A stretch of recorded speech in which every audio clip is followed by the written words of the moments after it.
নমস্কার বন্ধুরা, তোমাদের সবাইকে স্বাগত জানাই স্বর্ণালী অফিসিয়াল ভিলেজ ফুডে। তোমরা সবাই কেমন আছো? আজকে আমি তোমাদের সাথে একটা নতুন ধরনের রেসিপি শেয়ার করব। তার নাম হলো সুজির পরোটা। কেমন হয়েছে আমার এই সুজির পরোটা রেসিপিটা অবশ্যই কমেন্ট করে জানিও। প্লিজ আমার পাশে থেকো। দেখো বন্ধুরা, তোমাদেরকে যে বাটিটা দেখালাম সেই বাটিটার মাপ করে আমি 1 বাটি মতন সুজি নিয়েছি। তারপর কড়াইতে আমি 2 চামচ মতন সাদা তেল গরম করতে দিয়েছি। তেলটা গরম হয়ে গেলে সুজিটা আমি দিয়ে হালকা আঁচে 2 মিনিট মতন ভেজে নিয়েছি। তারপরে যে বাটিটার মাপ করে আমি সুজি নিয়েছিলাম সেই বাটিটার মাপ করে আমি 2 বাটি মতন দুধ নিয়েছি। তোমরা চাইলে 1 বাটি দুধ 1 বাটি জলও দিতে পারো। আমি 2 বাটি দুধ দিয়েছি। তারপরে স্বাদ মতো লবণ দিয়ে দুধটাকে ভালোভাবে শুকিয়ে নিয়েছি।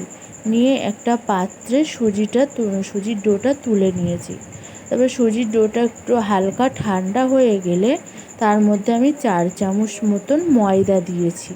ময়দা দিয়ে ভালোভাবে মেখে একটা রুটির ডো যেমন মাখাই তেমন মাখিয়ে নিয়ে রেখে দিয়েছি।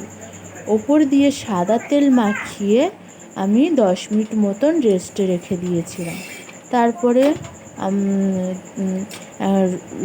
10 মিনিট পরে আমি ছোট ছোট লুচি করে রুটির মতন বেলে চাটুতে এপিট ওপিট সেঁকে তেল দিয়ে লাল লাল করে ভেজে নিয়েছিলাম।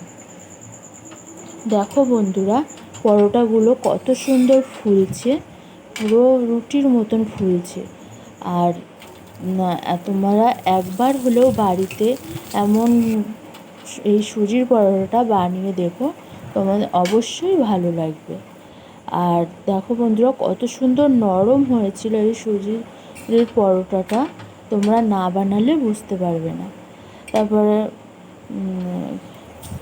কেমন হয়েছে আমার এই সুজির পরোটাটা অবশ্যই কমেন্ট করে জানিও।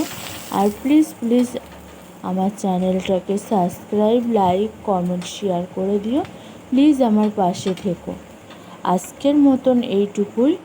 খুব শীঘ্রই আমি তোমাদের সাথে পরবর্তী একটা নতুন রেসিপি নিয়ে ফিরে আসব।